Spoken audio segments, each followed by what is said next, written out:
तो स्वागत है आपका एग्रीकल्चरल साइंसेज में। आज हम लोग डिस्कस करेंगे राइस प्रोडक्शन के बारे में। फंडामेंटल्स ऑफ एग्रीकल्चर वॉल्यूम 1 की बुक का ये चैप्टर है, चैप्टर 8 क्रॉप प्रोडक्शन, जिसके अंदर आपको टॉपिक है राइस कल्टीवेशन। तो आज हम लोग इसी के बारे में डिस्कस करेंगे बहुत ही डिटेल में, व्यापक रूप से इस टॉपिक को कवर करेंगे।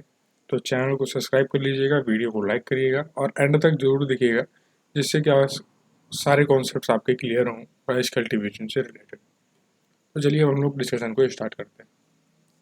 देखिए, प्रोडक्शन ऑफ राइस में सबसे पहले हम लोग जनरल इंफॉर्मेशन के बारे में जानते हैं कि हमें क्या क्या जनरली जानना चाहिए यदि हम राइस के बारे में पढ़ रहे हैं। तो देखिए, सबसे पहली बात तो क्रोमोसोम नंबर राइस में कितने होते हैं, तो वो होते हैं 24। 2n equal to 24। एन की बात करें तो 12 हो गए। ठीक है, तो इस तरीके से आप इन्हें याद रख सकते हैं। नेक्स्ट बात करें कि इसका बोटानिकल नेम क्या होता है, तो बोटानिकल नेम है इसका ओराइजा सैटिवा। ओरिजिन की बात करें तो ओरिजिन है इसका इंडो म्यांमार। इससे पहले वाली वीडियोज़ में मैंने आपको बताया था कि ओरिजिन कहाँ है राइस का। तो यदि आपने उन्हें नहीं देखा है तो चैनल पर प्लेलिस्ट बनी हुई है अरुण कात्यायन 1 के नाम से, वहाँ आप जाकर उनको देख सकते हैं। वहाँ पर हम लोगों ने चैप्टर 7 तक जो है फिनिश कर लिया है, और वो सभी टॉपिक की जो है, ऐसा कोई टॉपिक नहीं जिसको हमने छोड़ा हो, सभी टॉपिक की वीडियोज़ वहाँ पर अपलोडेड है, तो आप उन्हें जाकर देख सकते हैं। प्रोटीन कंटेंट की भी बात की थी हमने पहले, जिसमें कि 6 से 7% प्रोटीन कंटेंट बताया था मैंने राइस के अंदर है, और यही आपके बुक के अंदर भी लिखा हुआ है। तो एरिया ऑफ प्रोडक्शन कहाँ है, मतलब कहाँ पर जो है, यूँ कहें कि राइस का प्रोडक्शन और एरिया वाइज कल्टीवेट ज़्यादा किया जाता है, तो ये किया जाता है वेस्ट बंगाल, WB में। कहाँ पर? वेस्ट बंगाल, जिसे आप बोलते हैं पश्चिम बंगाल। ठीक है, वहाँ पर एरिया के पॉइंट ऑफ व्यू से भी और प्रोडक्शन के पॉइंट ऑफ व्यू से भी, दोनों के टर्म्स में सबसे ज़्यादा जो है राइस का कल्टीवेशन और प्रोडक्शन होता है। अच्छा, ये इन एरिया एंड प्रोडक्शन का मतलब आप समझ रहे हैं? इन एरिया मतलब कि ज़्यादातर जो हेक्टेयर ऑफ लैंड में है वहाँ पर राइस कल्टीवेट किया जाता है, लेकिन प्रोडक्शन का मतलब ये है कि उस पर हेक्टेयर राइस का जो प्रोडक्शन है, पैदावार है, वो भी यहाँ पर मैक्सिमम होती है। ये मतलब है प्रोडक्शन से। ठीक है, तो आई होप आपको क्लियर है ये चीज़। देखिए, दो बेसिकली जो पेरेंट, यूँ कहें कि इनका जो नाम है राइस का, दो इनकी जो मुख्य प्रजाति हैं वो है ओराइजा सटीवा और ओराइजा ग्लैब्रिमा। कौन सी? ओराइजा सटीवा और ओराइजा ग्लैब्रिमा। ये जी आप थोड़ा सा भूल जाइए। ठीक है, तो ये जो ओराइजा सटीवा है ये अपने इंडिया में ज़्यादातर कल्टीवेट की जाती है, और जो ग्लैब्रिमा है ये वाली जो स्पीसीज है ये अफ्रीका में सिर्फ जो है कल्टीवेट होती है। कहाँ पर? अफ्रीका में। अब ये आपने बेसिक इन्फॉर्मेशन आपको मिल गई, botanical origin, protein, area of production, Oryza sativa. ठीक है, ये सब चीज़ें आपको पता चल गया। अब इनके सीजन्स होते हैं। राइस को जो है कहा जाता है कि 3 सीजन में हम लोग इसको कल्टीवेट कर सकते हैं, मतलब 3 मौसम में इसकी खेती होती है। ठीक है, देखिए बाकी सब क्रॉप्स की तो एक ही मौसम में होती है, लेकिन इसकी 3 मौसम है। ठीक है, 3 मौसम में कौन कौन से, वो हम अगली स्लाइड में समझेंगे। तो आई होप आपको इस स्लाइड का पूरा मैटर समझ में आ गया क्या है। ये देखिए यहाँ पर लिखा हुआ है कि 3 types off season for rice cultivation in India. India में 3 सीजन होते हैं राइस कल्टीवेशन के। चलिए नेक्स्ट स्लाइड पर चलते हैं, पहला सीजन समझते हैं। जो पहला आपका सीजन है उसे हम लोग बोलते हैं ऑटम और ऑस। क्या बोलते हैं? ऑटम और ऑस।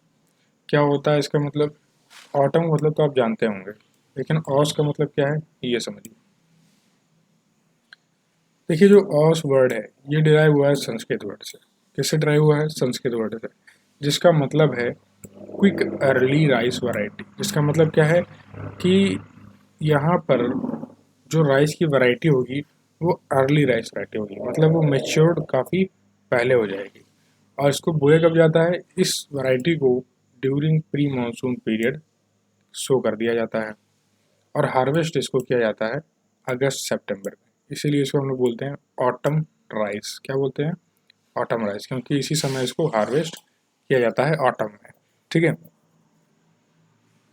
और ऑस क्यों कहते हैं? ऑस इसलिए कहते हैं जिससे कि प्री मानसून, मतलब पहले, अर्ली वैरायटी है। ठीक है, इसलिए हम लोग बोलते हैं इसको ऑस। और ऑस का मतलब क्या है? Quick early. ठीक है, और प्री मानसून के पहले इसको बोलते हैं तो इसलिए ऑस बोलेंगे। देखिए, इन दोनों वर्ड से पूरा डिराइव हो रहा है। कि ये किस तरह की वैरायटी है। ऑस का मतलब अर्ली, तो प्री मानसून। ऑटम मतलब अगस्त सितंबर में हार्वेस्ट हो जाएगी।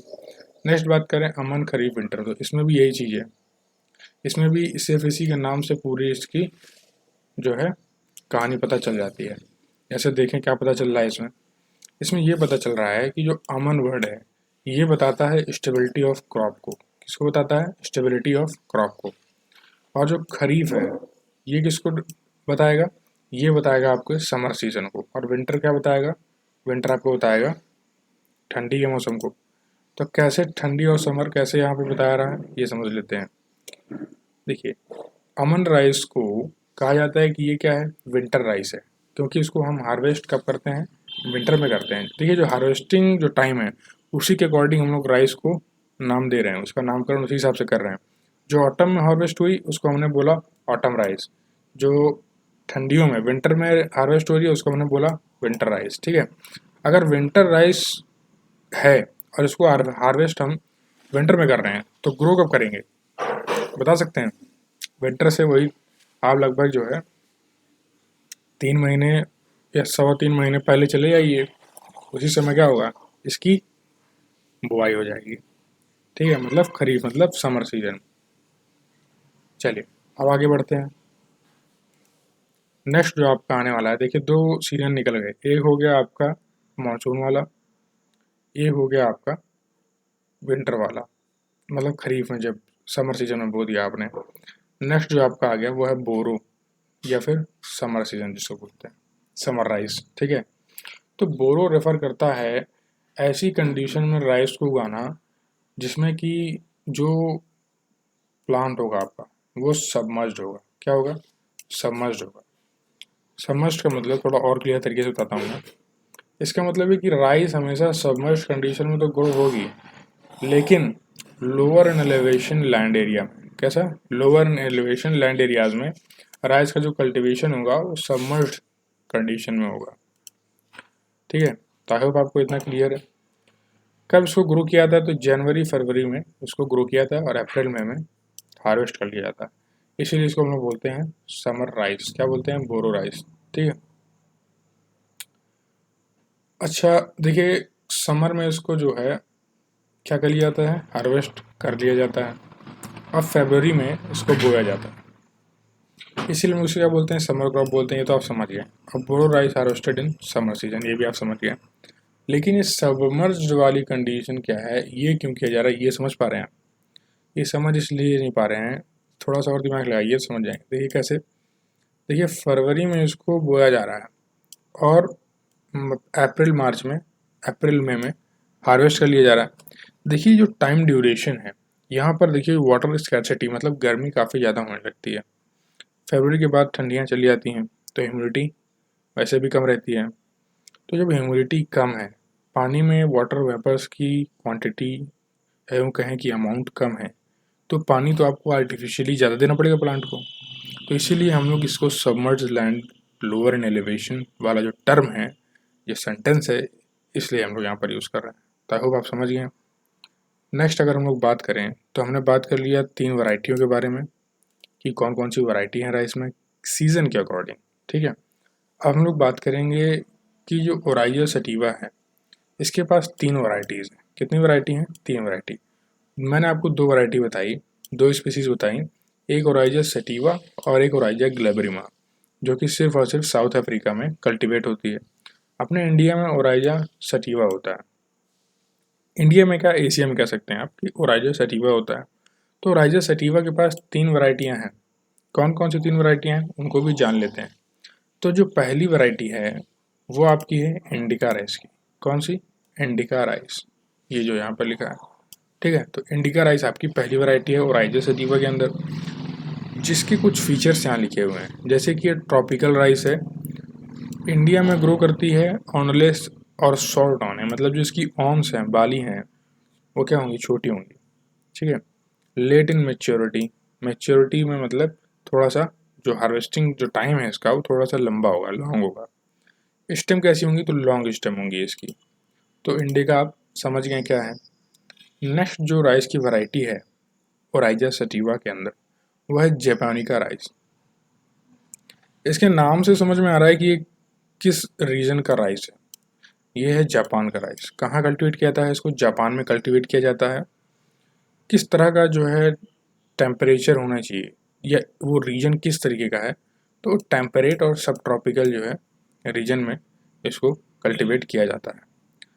जापान में जो है अर्ली मेच्योरिटी वाला फीचर वाला राइस है ये। और फोटोसिंथेटिकली अगर अर्ली मेच्योरिटी है तो फोटोसिंथेटिकली वेरी एक्टिव होगा। ये जाहिर सी बात है, इसको आपको समझ में आ जाना चाहिए। और शॉर्ट स्टेम होती हैं। जापान के लोग वैसे भी छोटे होते हैं, तो उससे आप अंदाज़ा लगा सकते हैं कि राइस भी वहाँ का छोटा है। It was just for kidding but to remember, ऐसा हम लोग बोल सकते हैं। Very responsive to nitrogenous fertiliser. Photosynthetically active है, इसका मतलब कि शॉर्ट स्टेम भी है और very responsive to nitrogenous fertiliser, मतलब जो आपका नाइट्रोजन का जो खाद है उसके प्रति बहुत रिस्पॉन्सिव है, रिएक्टिव है उसके प्रति, तुरंत जो है अपना इफेक्ट दिखाता है। और शॉर्ट स्टेम है तो लॉजिंग प्रॉब्लम भी इसमें नहीं होगी। एक दूसरे से सारे फीचर्स क्या हैं? कनेक्टेड हैं। लॉजिंग क्या होता है ये आप मुझे कमेंट सेक्शन में बताएंगे, ये मैंने आपको बताया है। यदि आप मुझे रेगुलर फॉलो कर रहे हैं तो ऐसी टर्मिनोलॉजीज से आप बहुत ही अच्छे तरीके से अवगत हो गए होंगे, या फिर यूँ कहें कि रूबरू हो गए होंगे, यदि आप मुझे रेगुलर फॉलो कर रहे हैं तो वीडियो को लाइक किया करिए, चैनल को सब्सक्राइब कर लीजिए, जिससे कि आपको ऐसी यूज़फुल वीडियोस मिलती रहें जो कि आपके कॉम्पिटिटिव एग्ज़ाम्स या फिर एग्रीकल्चरल एग्ज़ाम्स में काफ़ी हेल्पफुल होंगी। और इसको शेयर जरूर किया करिए अपने दोस्तों के साथ, जिससे उनको भी हेल्प हो सके। नेक्स्ट बात करें जवानिका राइस के बारे में। तो जो जवानिका राइस है इसको मैंने लिखा है जवानी का राइस, जस्ट टू रिमेंबर। ठीक है, जो जवानिका राइस है इसका फीचर ये है कि ये वाइल्ड फॉर्म ऑफ राइस है, मतलब जंगली चावल भी इसे हम बोलते हैं। और ये कहाँ उगाया गया था? तो इंडोनेशिया में जो है इसको उगाया देखा गया था, और वहीं भी ये कल्टीवेट होता है अभी भी। ठीक है।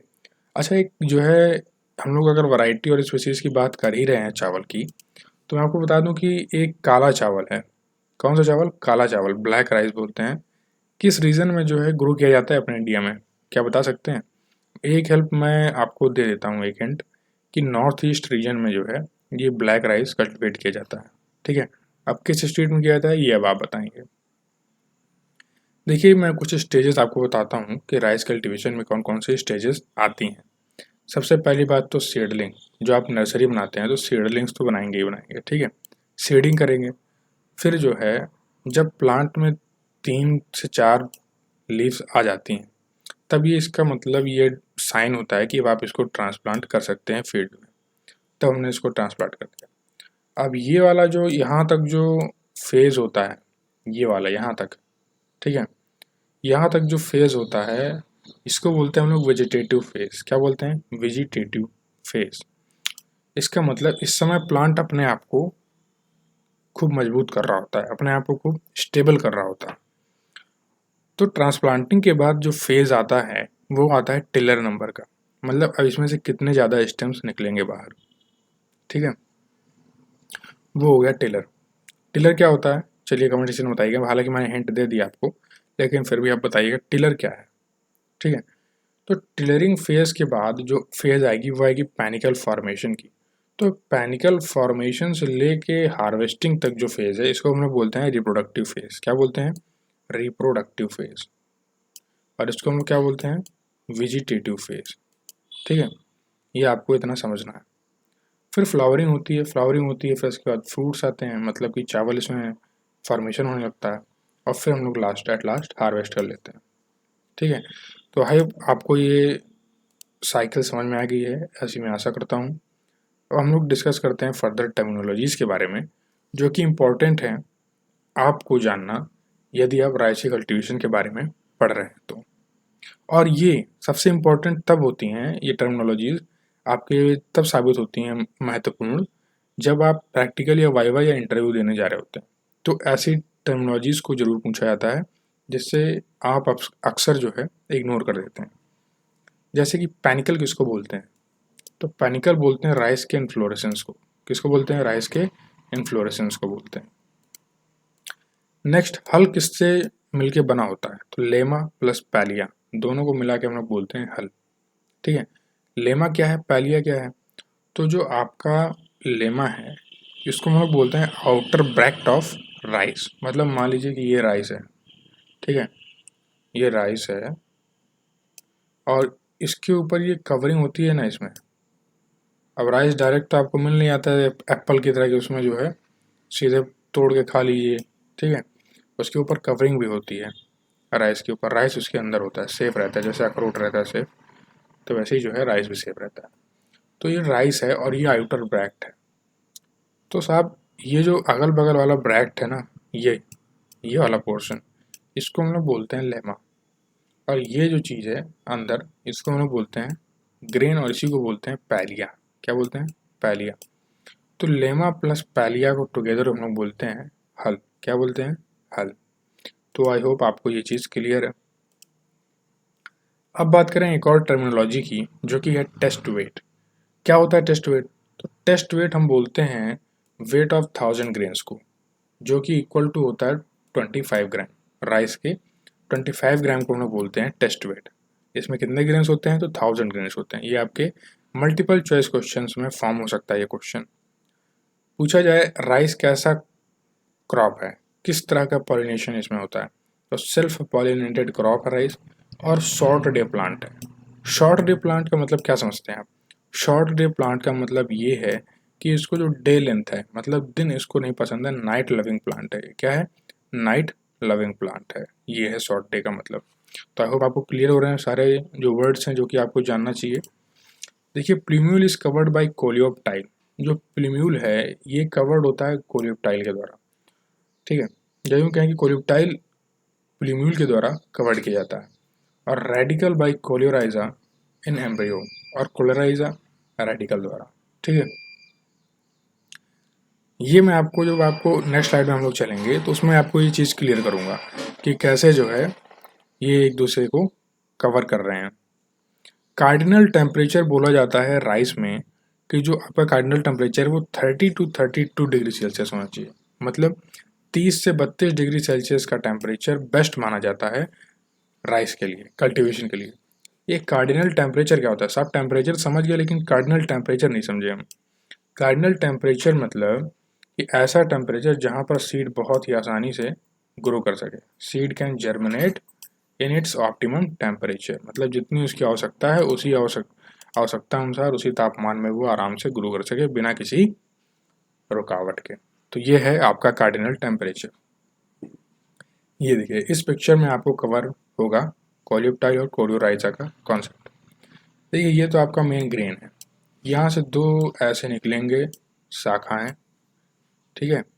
तो जो नीचे जाने वाली है, जो रूट बनाने वाली है, इसको बोलते हैं कोलियोराइजा, जो कि रेडिकल से बनी।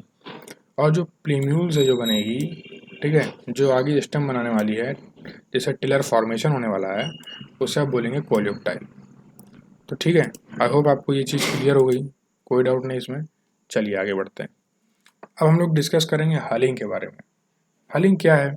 हलिंग काफ़ी इंपॉर्टेंट जो है टॉपिक हो जाता है और ये एग्जाम में जरूर पूछ लिया जाता है। अगर किसी की स्टूडेंट को फंसाना है तो इसका फार्मूला पूछ लेते हैं कि हलिंग क्या है, और हलिंग की डेफिनेशन ही पूछ लेते हैं।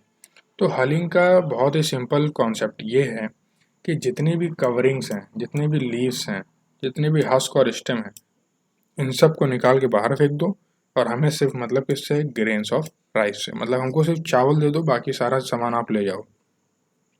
वही होता है हलिंग। इसमें जो एम होता है अपना, aim is to gain the superfine rice without any impurity such that husk stem covering leaves। तो आई होप आपको क्लियर है। अब जो हलिंग परसेंटेज जो राइस में होता है, हलिंग परसेंटेज का मतलब ये हुआ कि मान लीजिए कि आपने जो है धान बोया, तो धान बोया तो आपको ग्रेन के अलावा जो भूसा है वो भी तो मिलेगा। तो उस भूसे को हम काउंट नहीं करते हैं जब हम हलिंग परसेंटेज की बात करते हैं। हम सिर्फ काउंट करते हैं कि हमें चावल कितना मिला। तो जो चावल मिला हमें पूरे उस मटेरियल से, पूरे मैटर में से, तो वो 70 to 75% के रेशियो में मिलता है। उसी को हम लोग बोलते हैं हलिंग परसेंटेज, ठीक है।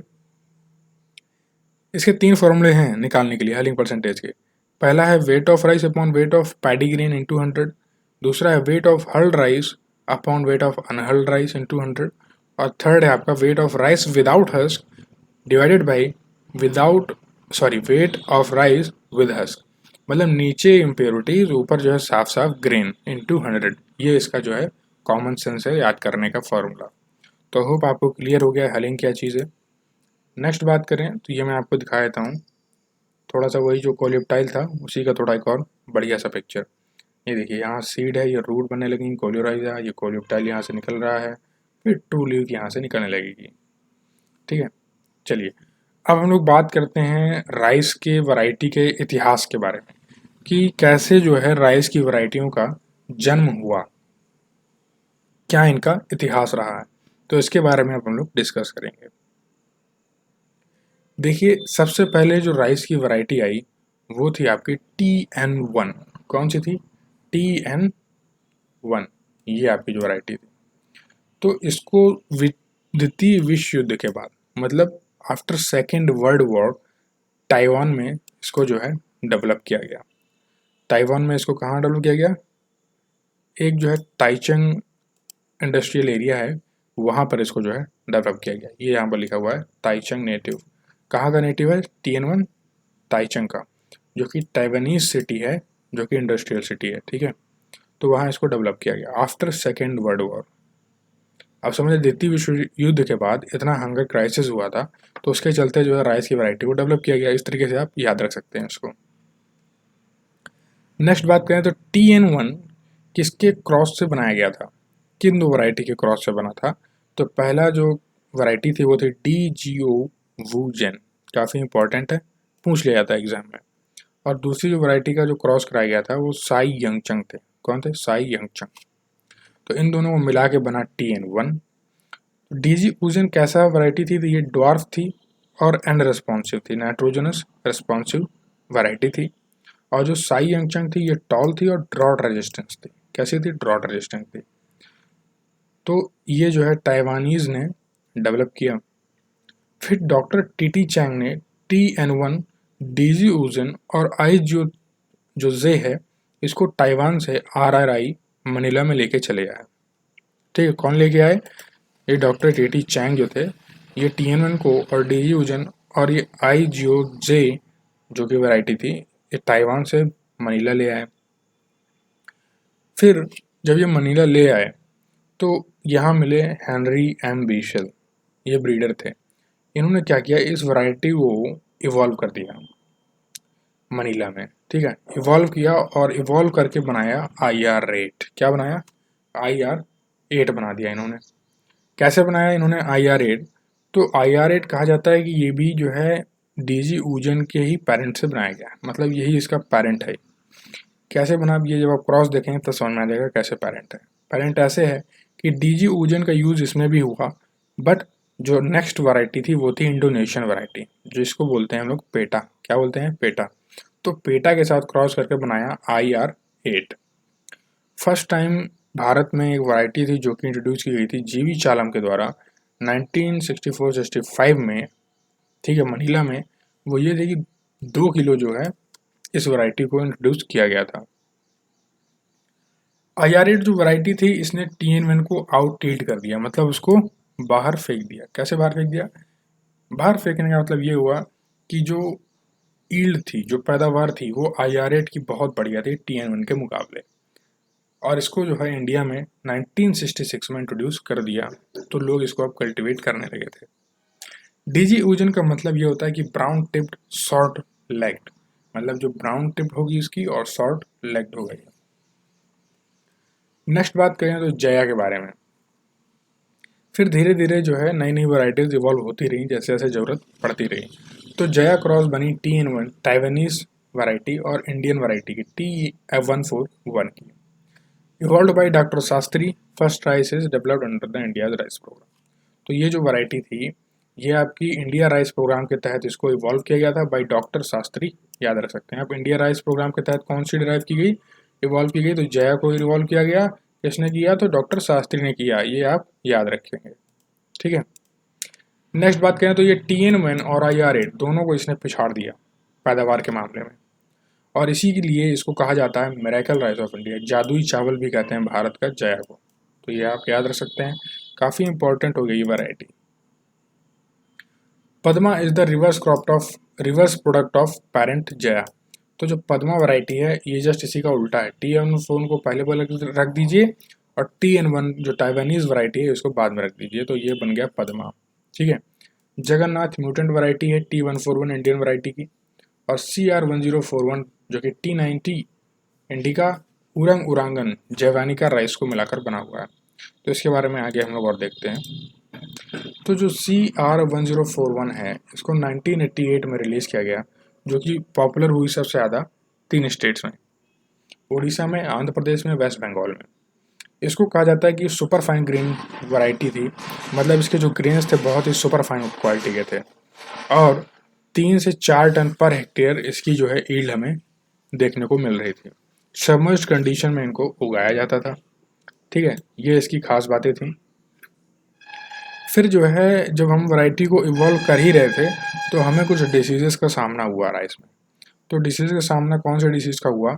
2 डिसीजेज हमारे सामने आई, एक बैक्टीरियल लीफ ब्लाइट और एक आई टुंगरो वायरस, और ये दोनों ही राइस के कल्टीवेशन के लिए किलर डिसीज साबित हुई, मतलब काफ़ी घातक डिसीज साबित हुई। फिर हम लोगों ने बनाया पूसा बासमती 1। क्या बनाया? पूसा बासमती 1।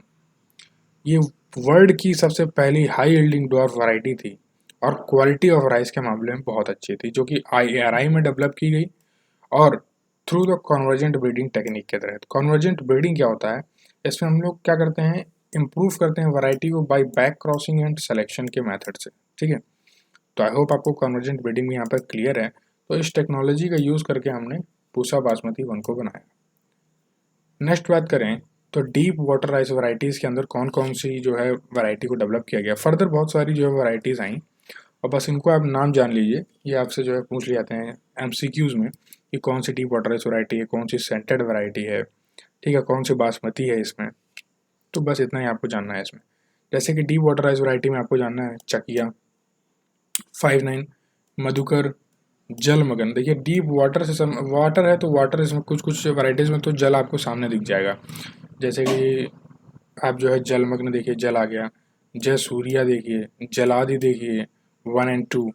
हाँ, ये आपका हो गई, ये धन हो गई, ये तंधन है क्या? यहाँ पर पी जो साइलेंट रहेगा। तंधन 2 हो गई, जल प्रिया हो गई। ठीक है, तो ये आपकी डीप वाटर राइस वैरायटी है। मेरे ख्याल से ये थोड़ा सा इसको आप देख लीजिएगा, ये जनधन ही है, ये तंधन ही है या कुछ और है, इसमें थोड़ा मुझे डाउट है, हो सकता है टाइपिंग करते हुए मिस्टेक हो गई हो। देखिए एरोमेटिक सेंटेड राइस क्या है, इसमें भी जान लेते हैं। देखिए एरोमेटिक सेंटेड राइस मतलब ऐसे चावल जिसमें खुशबू आती हो बनने पर। ठीक है, मतलब अभी घर में बन रहा है तो अगले घर में पता चल जाएगा कि चावल इनके यहाँ बन गया है। ऐसी वैराइटीज़ को हम बोलते हैं aroma scented rice, aromatic scented rice बोलते हैं। ठीक है, जैसे कि इसमें कुछ वैराइटीज़ हैं जो कि काफ़ी फेमस हैं, काफ़ी प्रसिद्ध हैं, तो इनको बताना बहुत, एक्सप्लेन करना बहुत इंपॉर्टेंट नहीं होगा, बस नाम देख लीजिए आप। जैसे कि साबरमती इंपॉर्टेंट है, बासमती 370 करनाल लोकल, देहरादून बासमती T3, इसके लिए देहरादून बहुत जाना जाता था। पूसा बासमती 1, कस्तूरी, तारावरी बासमती, और बासमती 385 हरियाणा बासमती 1। तो ये सब क्या है, सेंटेड राइस हैं, इनका कल्टीवेशन आज भी होता है व्यापक रूप से। नेक्स्ट बात करें तो कुछ नॉन, ये देखिए जो बासमती थी ये सुपर फाइन ग्रेन क्वालिटी थी इनकी, और लेकिन सेंटेड थी, लेकिन कुछ scented non basmati super fine rice भी बनाए गए जिसमें कि सेंटेड ना हो लेकिन जो ग्रेन क्वालिटी हो वो सुपर फाइन हो। तो जैसे कि IR64 सबसे ज़्यादा उगाई जाती है, IR64, देन PR106 गौरव, पंजाब नंबर 1। तो ये सब क्या है, non basmati super fine rice है। अब बात करें हम लोग मैक्स एक्सपोर्टर कौन है राइस का, तो 1991 का जो डेटा है वो कहता है कि थाईलैंड सबसे ज़्यादा मैक्स एक्सपोर्ट करता था, नंबर 2 पे US था। लेकिन आज की जो स्थिति है हमारी वो जस्ट इसके विपरीत है। विपरीत इन द सेंस ये नहीं कि US पहले हो गया, आज जो है स्थितियाँ अलग हैं, ऐसा कह सकते हैं आप। कैसे अलग हैं? अलग ऐसे हैं कि नंबर 1 पर हमारा भारत जो है स्टैंड करता है।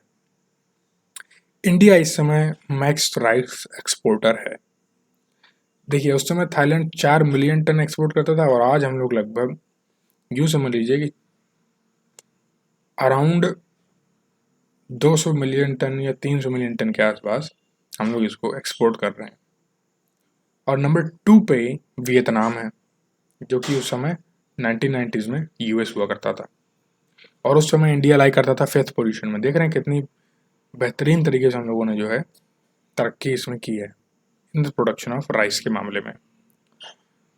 एवरेज प्रोडक्टिविटी यहाँ पर बात की गई है इंडिया की 18 कुंटल पर हेक्टेयर, बट आज की डेट में 2309 किलो प्रति हेक्टेयर है, मतलब 2.3 टन पर हेक्टेयर।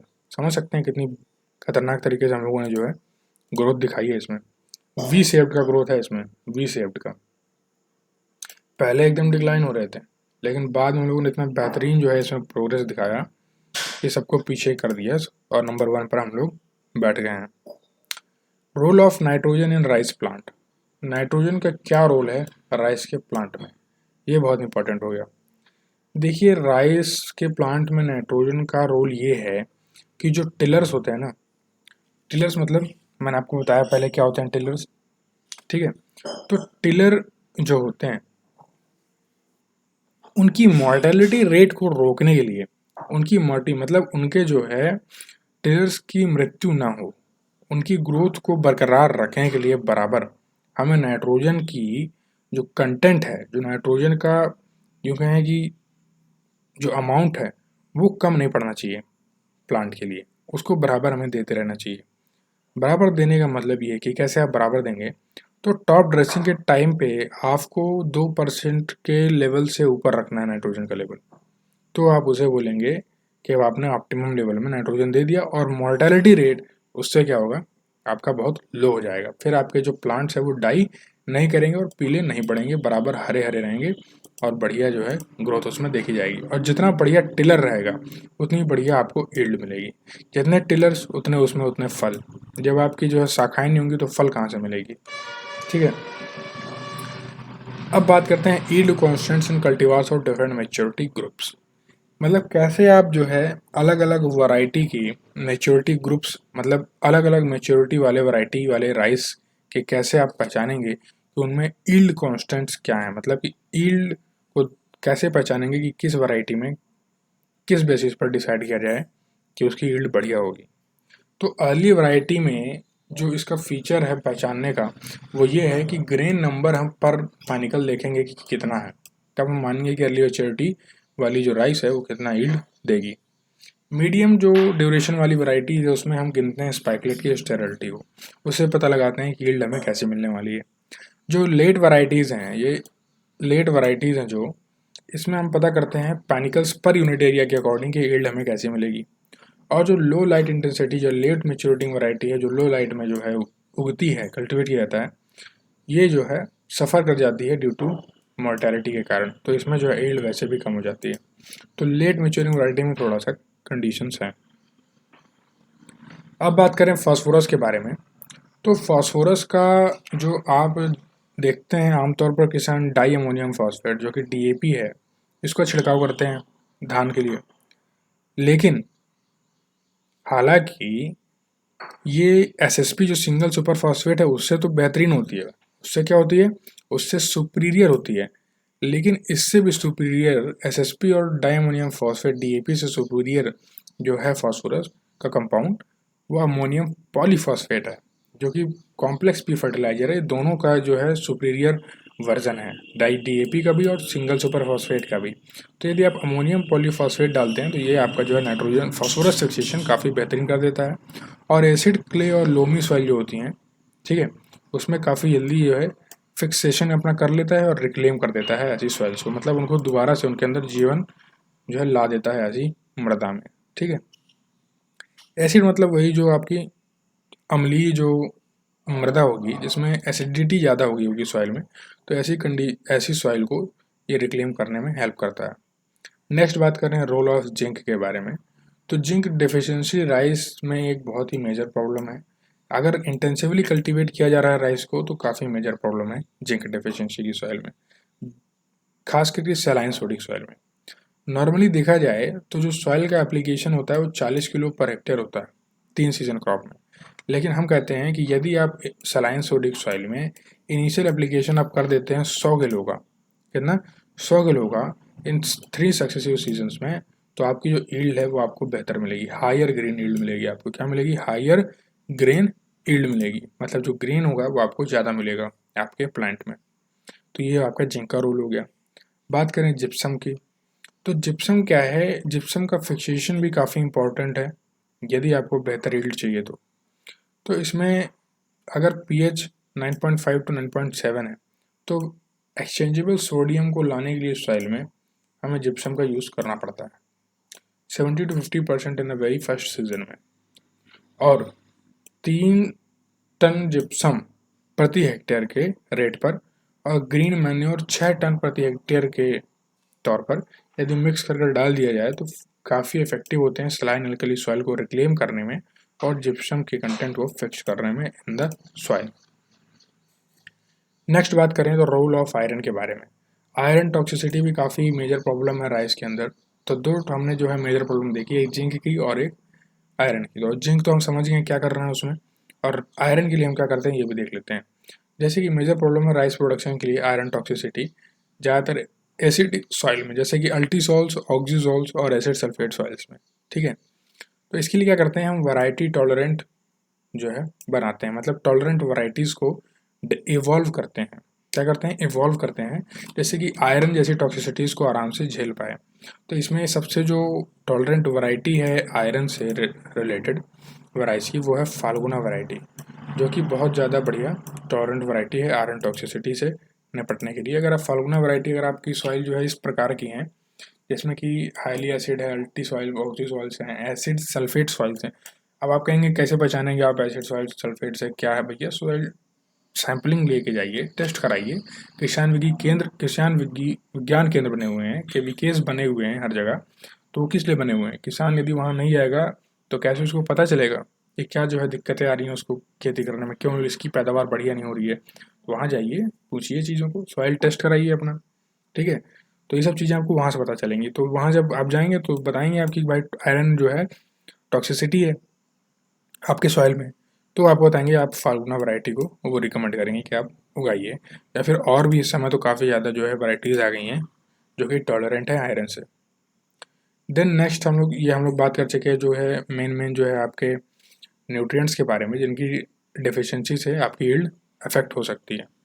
लेकिन अब हम बात करेंगे वीड कंट्रोल के बारे में। किसके बारे में, कैसे आप जो है वीड को कंट्रोल करेंगे यदि आपके राइस में खरपतवार ज़्यादा उगते हैं। तो देखिए, अगर ट्रांसप्लांटिंग के समय अगर आपको खरपतवार दिखें, ठीक है, मतलब 6 to 8 days after the transplanting, उसके बाद अगर 6 से 8 दिन हो गए हैं ट्रांसप्लांटिंग किए हुए राइस के प्लांट को, तो आपको उस समय देखिए हर समय के अंतराल पर वीड्स का जो आपके खरपतवार की जो दवाइयाँ हैं, ठीक है, तो जो यूँ कहें कि खरपतवार नाशक जो दवाइयाँ हैं, इनका हर प्लांट के स्टेज के अकॉर्डिंग छिड़काव किया था। ऐसा नहीं कि आपने एक कोई खरपतवार सुन लिया तो हर मतलब उसके मान लीजिए आपने बोया है, ठीक है, या पडलिंग के समय, या पानी देते समय, या फ्लावरिंग हो रही है प्लांट में, फूल निकल रहे हैं, या अनाज का बनना है, ये वाला स्टेज है।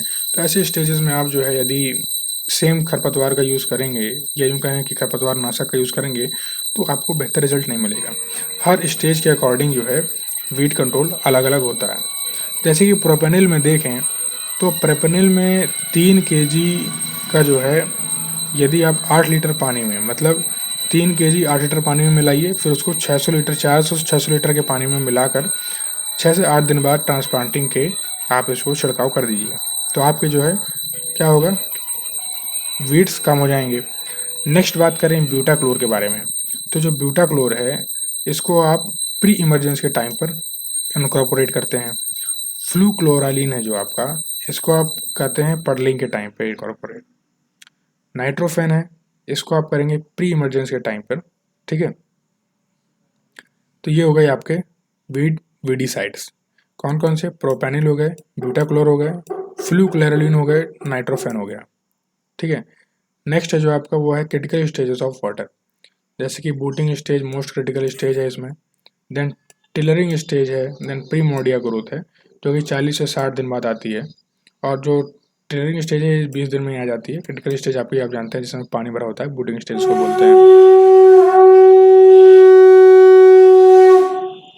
नेक्स्ट जो आपका है वो है वी शेप्ड राइस कल्टीवेशन।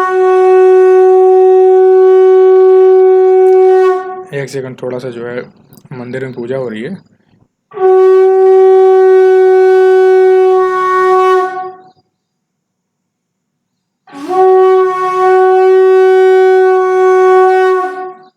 तब तक आप जो है रिवाइज कर लीजिए जो मैंने आपको बताया है।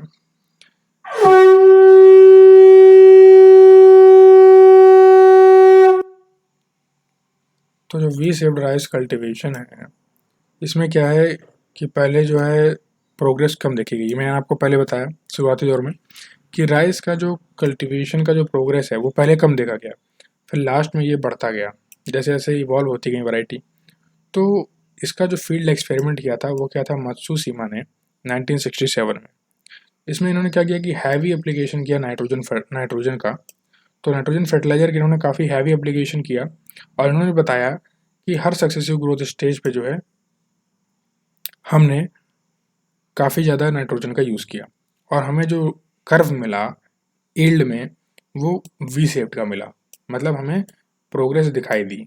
अगर हम नाइट्रोजन को प्रॉपरली अगर देते हैं राइस के प्लांट में तो हमें जो है अच्छी ईल्ड मिलती है। ऐसा इन्होंने बताया कि नाइट्रोजन का कितना इंपॉर्टेंट रोल है इन राइस कल्टीवेशन। तो ये हो गया वी शेप्ड राइस कल्टीवेशन, मतलब कि ये प्रोग्रेस को बताता है वी शेप्ड राइस कल्टीवेशन। इतना आपको इसमें समझना है और कुछ नहीं समझना है। डेपोक मेथड काफ़ी इंपॉर्टेंट है, एग्जाम में पूछा जाता है व्हाट इज डेपोक मेथड ऑफ राइस। तो डेपोक मेथड बेसिकली जो है आपका फिलीपींस और जापान में प्रेवलेंट है, वहीं इसको अपनाया जाता है और वहीं की ये टेक्नोलॉजी भी है डेपोक मेथड। इसमें ये किया जाता है कि राइस जो है आपकी नॉर्मली जो नर्सरी आप करते हैं प्लांट जो है सैपलिंग्स को उगाने के लिए, नर्सरी प्लांटेशन आप करते हैं ना राइस को, पहले प्लांट आप बनाते हैं सैपलिंग्स, फिर उसको ट्रांसप्लांट करते हैं पौधे को, ठीक है। तो इसमें क्या होता है डेपोक मेथड में 12वें दिन में ही आपकी जो है ट्रांसप्लांटिंग के लिए खेतों में जो है लगाने के लिए धान तैयार हो जाता है। बल्कि नॉर्मली 1 महीने में तैयार होता है, 20 से 30 दिन में, लगभग 25 से 30 दिन में। लेकिन डेपोक मेथड में 12वें दिन में ही तैयार हो जाता है। 12वें दिन में आप इसको खेत में लगा सकते हैं, धान की रोपाई कर सकते हैं। इसमें कहा जाता है कि लेकिन इस डेपोक मेथड में ये बताया गया है कि जो सीड रेट है वो इसमें कम से कम 2.5 गुना ज़्यादा होता है नॉर्मल मेथड के कंपैरिजन में, उसकी तुलना में। इसमें लगभग पर मीटर स्क्वायर में 1.5 किलो जो है स्प्राउटेड सीड चाहिए होते हैं। 50 times the test weight of per metre square on wooden planks, और इसी का जस्ट 50 गुना आपका वुडन प्लैंक्स और ट्रेज में कंक्रीट फ्लोर में। लेकिन इस मेथड में ये और एक और जो इम्पोर्टेंट फीचर वो ये है कि जो क्रॉप है ये आपकी 4 दिन पहले इसमें जो है फ्लावरिंग दिखने लगती है नॉर्मल प्लांटेशन के मुकाबले, ठीक है। ये इम्पोर्टेंट हो गया आपके लिए। तो डेपोक मेथड आई होप आपको क्लियर है, कोई इसमें इंपॉर्टेंट चीज़ नहीं थी। इसमें इंपॉर्टेंट चीज़ यही है, बाकी खास कुछ हार्ड एंड टफ नहीं था इसमें याद रखने के लिए। बस यही है कि आपकी जो है सीड रेट इसमें ज़्यादा होता है और जो ट्रांसप्लांटिंग जो प्लांट है आप इस मतलब रोपाई करने के लिए जो धान आपका जो तैयार होगा वो 12वें दिन में तैयार हो जाएगा, बजाय 20 से 30 दिन के समय के लिए, ठीक है। ये इसमें इंपॉर्टेंट याद रखना। ट्रांसप्लांटिंग स्टेज क्या होती है, क्या आप पहचानेंगे कि जो है आपका सैपलिंग तैयार हो गया है ट्रांसप्लांट करने के लिए, रोपाई करने के लिए।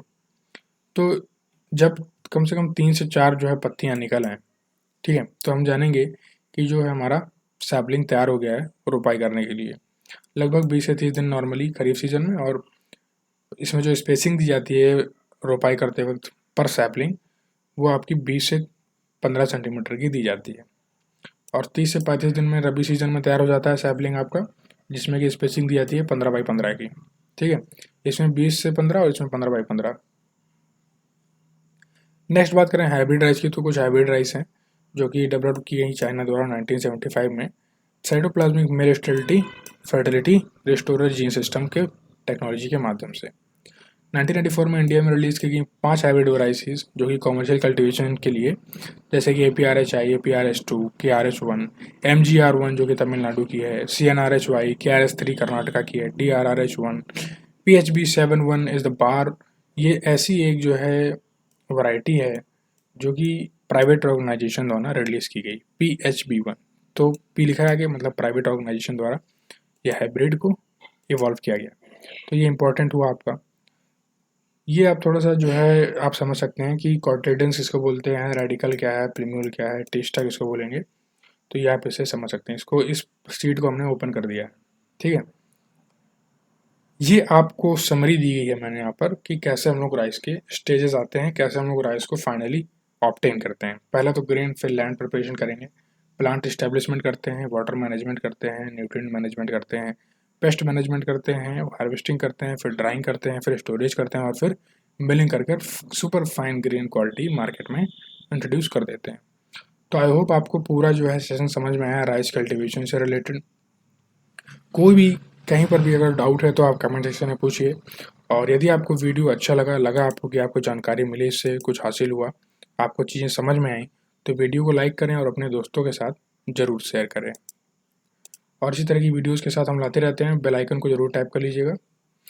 So thank you guys for watching the video. जय हिंद, जय भारत।